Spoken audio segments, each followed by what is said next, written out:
I'm here with Hugo Walkinshaw from Deloitte. Welcome, Hugo. It's a pleasure to have the chance to chat to you. We've just come off the stage from the G6 panel, and I think you'll agree there was some really healthy debate.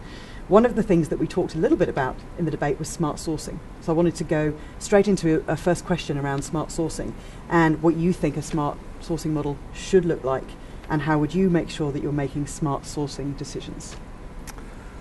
Yeah, I don't think it's rocket science, to be honest with you. I think we talked about it a little bit in the forum, but I think there's still some legacy sort of sentiment around being captive, building your own centre versus going outside and outsourcing something to a third party. And people feel very protective, and I think sometimes maybe the guys who are building captives feel threatened, or they feel like they're going to lose their job. So somehow it seems to polarise sentiment. I think the point was well made from the audience, which is it's a choice. It's a sensible set of options that you should be considering, and you'd be foolish to ignore one or the other. I mean, I think there was a little bit of an emphasis that somehow people are captive oriented and ignore outsourcing. I think there's plenty of guys who want to outsource everything and don't give a second thought to building capability internally.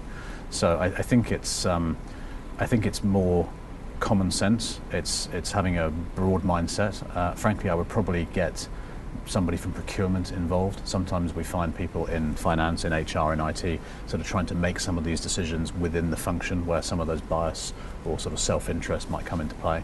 So I think it's good to have proper professional procurement people involved in the process.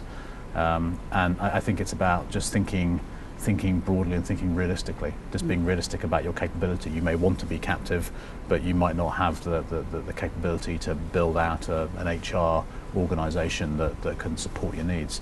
Equally, you might be in a mad rush to throw everything over the wall, but you need somebody to say, hey, it's broken. We can't do that yet. So I don't think there's a sort of a mathematical formula or an organisation structure that goes with it. I think it's just a state of mind. So that leads me to have a think about reflecting on your comments there, Hugo, about the state of BPO in Asia. From a consultant's point of view, what do you think the current state of BPO is, and where do you see the most opportunity? Broadly, I think the coverage is both geographically, linguistically, and process and capability-wise continues to improve. I mean, it's you go back a few years, there were definitely gaps. There weren't enough good providers in the market. They couldn't necessarily cover all countries. That sometimes they were learning along with you, so you go to an outsourcing arrangement and discover the hard way that it wasn't their forte, and they were building their business. I don't think that's the case anymore. I think there's pretty good coverage all around. I think a lot of the smaller players have gone quiet, have disappeared. I do think the financial crisis has led to smaller players not having the financial muscle to perhaps fund some of the deals. These big deals are all about funding. When do I start paying? How much needs to get built up front before you raise the first bill? So funding was a big piece of this, and when the financial belt was tightened, particularly with the banks and loans and so on, that I think did reduce the population of providers. So there's a smaller number of larger players. Having said that, I think they do a good job. I think the question I still raise every year and have the debate with Ashish and the guys on the panel is around the level of interest of the BPO providers in taking what I think are probably the standard size deals for the region. So if I'm an MNC and I have 250 people in finance across 12 markets and I want to put 125 into a shared service centre, it's not really very interesting for a BPO provider. It's 125 people, it's not a big volume. It's from 12 different markets, 12 different sets of regulatory knowledge. Half those markets are low cost, and it's not great. And the reality is, some of my colleagues in the BPO world will say, nonsense, we cover everything. But the reality is they don't want to respond to that kind of business. What they tend to do is they tend to say, give us Europe and I'll do Asia for you. So you see some of that kind of horse trading going on. I think that the gap, if I had to pick one, would be that ability to provide that service across all markets regardless of scale. I think that would be the kind of big challenge, and I think they're getting there because I think the cloud solutions, we talked a bit about that too, the advent of cloud solutions is going to help them have an affordable cost to serve for those small markets. Yeah, I picked on that up on that when you said that in the panel earlier today, Hugo, and I wanted to actually go into a little bit more detail on that point around cloud solutions and ask you what you see the challenges and opportunities are for delivering cloud solutions offshore, but more specifically in smaller and emerging markets?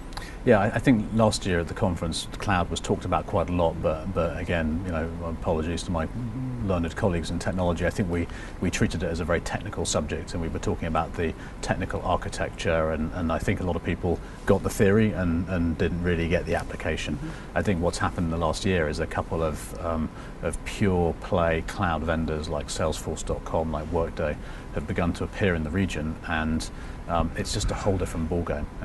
Normally one of the barriers to going to shared services, going to a captive, or the cost of going to a BPO is about building out the technology. And most people haven't put in their big scale technology into a Vietnam, into a Guam, into Taiwan.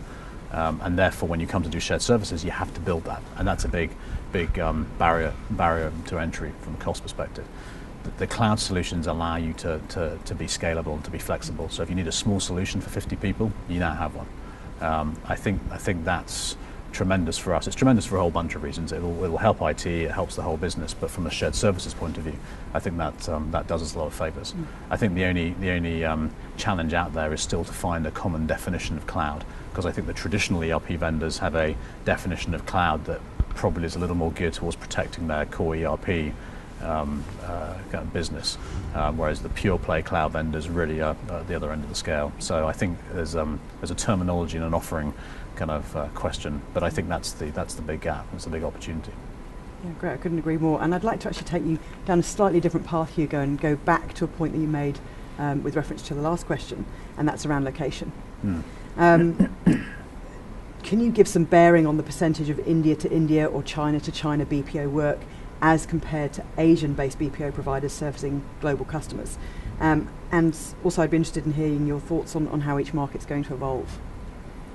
So I don't have a handle on statistics, but my bias, my view would be that in India you tend to have both captive and BPO centres which are covering the local market, but actually it's a real hub for the American business and for some of the European business. It's also a hub for some of the South Asian business, the English language based, not really for the Japan, Korea, Hong Kong, China, Taiwan business. I think those North Asian languages in India, difficult to get in any kind of scale. So I'd say, if I had to characterise it, I'd say that the hubs and the bases in India are really for the export market as much as they are for the local market. I think in China, I'd flip it the other way around. I think a lot of the hubs and bases in China are really currently only serving the local market. I think there are some cases where it's serving more broadly around Asia. Again, it's probably biased towards North Asia for all the same reasons India struggles with the North Asian languages. I still think China struggles with the South Asian languages. And I think the big difference is that India is very definitely a global hub for the US and Europe. I think China is definitely not a global hub for the US and Europe. I don't think the English language skills are there yet. I don't think the culture of working 24/7, doing the overnight shifts is there yet. I think it will be. I think it's a matter of time. But I'd say China is much more local for local. So let's pick up and go into a little bit more detail around our earlier discussion on the current state of BPO. There was an interesting comment, or a question I should say, that came up in today's panel around back offices. And the statement was, back offices should be viewed as assets rather than cost centres. What are your thoughts on that, Hugo? Do you agree? Yeah, I think the context of that comment was you should be viewing the back office service, whether it's from a captive or from a BPO, you should be measuring it in the context of it's being an asset to the company because you have a duty of care for your shareholder returns. I think regardless of whether you're talking about shareholder returns or otherwise, you should consider it as an asset. I mean, it is an asset. You need to work out how to get best use of it. You need to work out how to optimize the service, the quality, the cost. So I have no issue at all with the definition of asset. I just think about it a little more broadly.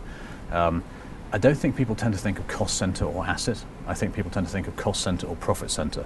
And I think both would strongly believe they are an asset to the organization. And I think management would think it is an asset to the organization and we need to optimize it. The debate tends to be cost center versus profit center. And that comes back to captives generally being considered as a cost plus model. BPO services very definitely run as a profitable profit-making enterprise. So I don't have an issue with the cost center terminology, I think you need to have a profit center mindset, if that makes sense. So as soon as you start running an internal captive center as a profit center, I think you start generating different margins, internal margins, kind of wooden dollars, left pocket, right pocket. So regardless, they're all an asset. Should be thought of as an asset, should be valued as an asset, should be used as an asset. From a cost center, profit center point of view, profit center mindset, customer service mindset, service quality, cost consciousness mindset. I think that's the important thing. Frankly, at that point, it doesn't matter to me whether you make it a cost center or a profit center. So we've talked about the state of BPO. We've talked about captives versus outsourced. We've talked about location. We've talked about smart sourcing. But what I'd like to conclude our conversation about is people. Now, you said something interesting in the panel today, which really resonated with me, and that was that you believe people are the biggest risk. Now, I'm interested to find out why you think that's significant and actually why you believe that. I think it's the biggest risk because it's a supply risk. It's not the people will do something wrong. I think there's such a huge demand, and don't forget when the economy tanks and comes down, globally. That's the best time for shared services. It's the best time for outsourcing. It's when people are looking at trying to restructure themselves, whether it's cost reduction or otherwise. So this is boom time, and you're also seeing a lot of people getting off the fence in Europe and the US, where historically they might not have wanted to outsource, they might not have wanted to offshore. Now they are. So people are all getting off the fence. They're all coming to Asia, and it's putting more and more demand on the kind of the key locations. And what happens is the captives tend to gravitate towards a well-established location because there's people there. It's normally in one of the Singapore, KL, or Dalian, Manila. It's somewhere kind of comfortable. The BPO providers are all about fine margins and shaving costs, and they'll be pushing the boundary and going to those more remote locations or emerging locations. But what it means is there's just demand from everybody. In every location, there's demand. And there's also speed. People want it yesterday. Management team are saying, right, we've decided, I know we've taken a year to decide, we now want it done in 6 months. And so the only way you can build up a workforce is to acquire it. You have to go out and buy it in the market. And you can't go and get a bunch of students, you have to go and buy people with 1 to 5 years of experience in the different process areas. So you have to go and poach them. And if you're going to go and poach them, you have to increase salaries. And when you have some organisations, and I'm going to pick on an industry unfairly, energy and resources, it used to be the oil and gas guys, now it's the mining guys. The resources guys are dripping with money, and they are going into some of these markets, into some of these locations, and they're paying top dollar to very quickly build out centres, and it works for them, but it's just raising the bar for the rest of the market. That can't continue, because then we're going to pretty quickly get to the point where there's no arbitrage, and B, I think it's short-sighted. I think you might get a kind of a short-term one-up advantage, but someone will come and do it to you. So I think it's about being a little more strategic. It's maybe taking a little more time, and you're always going to have to acquire something, but I think you have to build. I think you have to work with the universities, work with the local government, you have to develop your own internal organisation, and you have to bring people in, and you have to build them. I think it's the only way that people are going to be able to make headway and kind of achieve the quality levels that they want. I'm sure you'll agree. We talked a lot about labour arbitrage today in the panel. Is this still a significant conversation in your opinion?